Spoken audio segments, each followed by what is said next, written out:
Isomo ryo mu gitabo cy'ibyakozwe n'intumwa. Muri iyo minsi abantu bamwe bavuye muri Yudeya baza bigisha abavandimwe bo muri Antiyokiya bati, niba mutigenyesheje uko Musa yabitegetse ntimushobora gukizwa. Nuko havuka amakimbirane n'impaka zikomeye kuri Pawulo na Barinaba bavuguruza abo bantu. Niko kwemeza ko Pawulo na Barinaba hamwe n'abandi muri bo bagiye Yerusalemu kureba intumwa n'abakuru b'ikoraniro bakabagisha inama kuri icyo kibazo.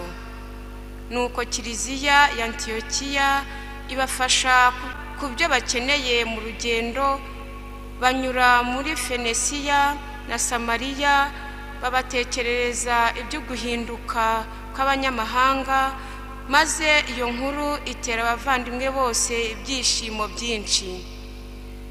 Bageze i Yerusalemu, Kiliziya yaho irabakira hamwe n'intumwa n'abakuru b'ikoraniro, hanyuma babatekerereza iby'Imana yakoranye nabo byose.